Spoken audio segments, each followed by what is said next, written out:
건강우리계 친구 여러분 반갑습니다. 오늘은 이세나무 18일차입니다. 이제 성탄절이 일주일 앞으로 다가왔습니다. 우리 또 7일 동안 말씀을 보면서 예수님을 더욱더 마음 다해 기다리면 좋겠습니다. 오늘의 장식은요, 바로 눈물입니다. 눈물.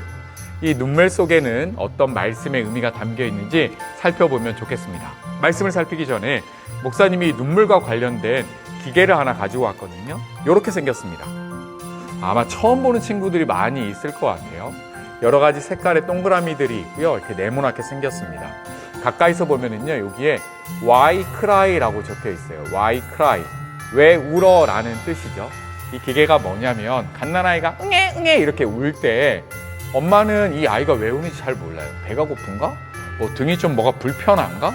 잘 알지 못합니다. 그런데 아이의 울음소리를 분석을 해서 아이가 왜 우는지를 알려주는 기계랍니다. 보이시죠? 여기 슬리피, 졸릴 때, 여기 좀 지루하고 따분할 때, 화가 날 때, 배가 고플 때, 여기는 좀 스트레스를 받을 때 운다라고 해요. 한번 이 울음과 관련된 이 기계를 테스트를 한번 해보도록 하겠습니다. 자, 리셋 버튼을 누르고요. 목사님이 아기가 되어서 한번 울어볼게요. 배고픈 아이 한번 울어보겠습니다. 배가 고프다 생각하면서 배고파. 응애 응애 엄마 밥 줘. 응애 응애. 과연 결과는 응애 배고파. 헐, 배고파. 헝그리에 불이 들어왔어요. 이 기계 진짜 똑똑한 거 맞을까요? 한 번 더 한번 해보도록 하겠습니다. 이번에는 목사님이요, 스트레스를 생각하면서 한번 울어볼게요. 리셋 버튼을 누르고요. 한번 울어볼게요. 스트레스. 응애 응애 나 스트레스 받아.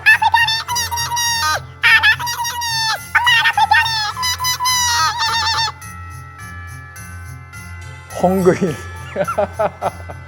실패. 실패한 이유는 이 기계가 안 좋다기보다는 목사님이 아기가 아니니까 그럴 거예요. 좀 당황스러운데 아이의 여러 가지 울음을 분석해서 이 기계를 잘 만들었을 거예요. 좋습니다. 아이는요, 다양한 이유 때문에 웁니다. 눈물을 참 많이 흘려요. 그렇다면 오늘 말씀 속에 등장하는 한 사람, 이 사람은 왜 이렇게 눈물을 많이 흘리고 있는 걸까요? 우리 이 사람에 대한 이야기를 한번 들어보도록 하겠습니다. 오늘의 말씀 속으로 예레미야 9장 1절부터 2절 그리고 31장 1절과 2절 말씀인데요. 함께 읽도록 하겠습니다. 내 머리가 물이었으면, 내 눈이 눈물의 샘이었으면, 죽임을 당한 내 백성을 위해 밤낮으로 울 수 있을 텐데, 누군가 나를 광야에 두어 나그네들이 묵는 집에 있게 하였으면 내 백성을 떠나 멀리 갈 수 있을 텐데, 그들은 모두 하나님께 충성하지 않고 하나님을 배신한 사람들이다. 나 여호와가 말한다. 그날이 오면 내가 모든 이스라엘 가족의 하나님이 되고 그들은 내 백성이 될 것이다. 여호와께서 이렇게 말씀하셨다. 원수의 칼에 죽지 않고 살아남은 백성이 광야에서 은혜를 입을 것이다. 내가 이스라엘을 편안히 쉬게 하겠다. 아멘.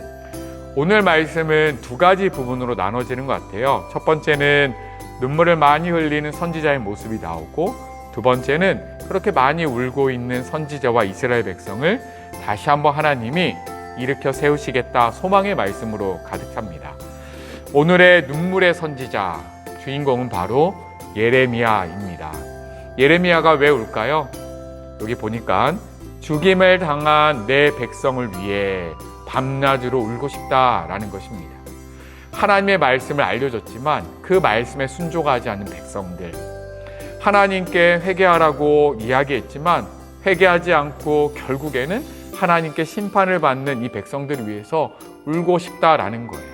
그리고 또 한 가지, 이 백성들을 보시며 마음 아파하신 하나님을 바라보니까 이 예레미야 선지자가 울 수밖에 없다라고 이야기를 합니다. 하지만 예레미야의 눈물은요, 눈물로 끝나지 않습니다. 하나님께서 위로해 주시죠. 그날이 오면 내가 모든 이스라엘 가족의 하나님이 되고 그들은 내 백성이 될 것이다. 그날이 되면 내가 다시 너의 아빠가 되어줄게 라고 이야기를 합니다. 이 모습 속에서 우리의 모습을 보게 되죠. 우리도 죄 때문에 때로는 마음이 아파하고 속상할 때가 있습니다.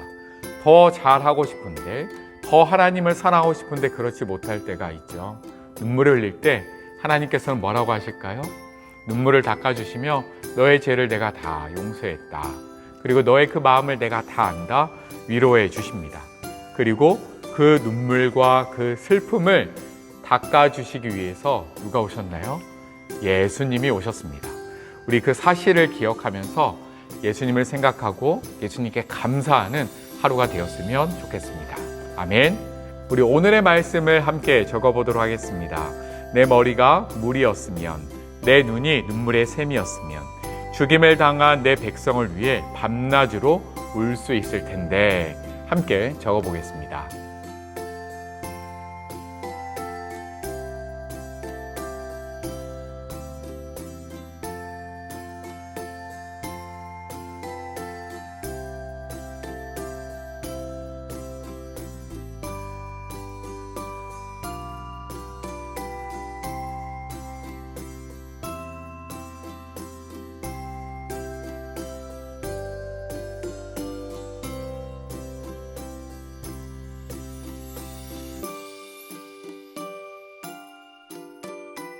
네, 오늘 말씀처럼 예레미야처럼 죄를 놓고 눈물로 회개하는 우리가 되었으면 좋겠고, 그 눈물을 닦아주시는 예수님의 손길을 함께 경험하면 좋겠습니다. 우리 한 절 기도 함께 읽고 목사님이 기도할게요. 함께 읽습니다. 나와 세상의 죄를 아파하며 우는 마음을 주세요. 아멘. 함께 기도할게요. 하나님 아버지 감사합니다. 오늘 말씀 속에서 예레미야의 눈물을 보았습니다. 죄를 짓는 백성들을 보면서 슬퍼했고, 또 그들을 심판할 수밖에 없었던 그 하나님의 마음이 전해져서 슬퍼했던 예레미야의 눈물을 보았습니다. 하지만 눈물로 끝나는 것이 아니라 하나님께서 찾아와 위로해 주신 것 또한 바라보았습니다. 하나님은 우리도 이 세상의 죄를 바라보고 내 안의 죄를 바라보고 슬픔으로 눈물을 흘리며 회개할 수 있도록 도와주시고, 그 눈물을 닦아주러 오실 그 예수님을 우리가 함께 만나고 경험할 수 있도록 도와주세요. 아기 예수님의 탄생을 기다립니다. 예수님 사랑합니다. 이 모든 말씀 예수님의 이름으로 기도합니다. 아멘. 내일은 주일입니다. 여러분 복된 주일 되기를 주님의 이름으로 축복합니다. 안녕.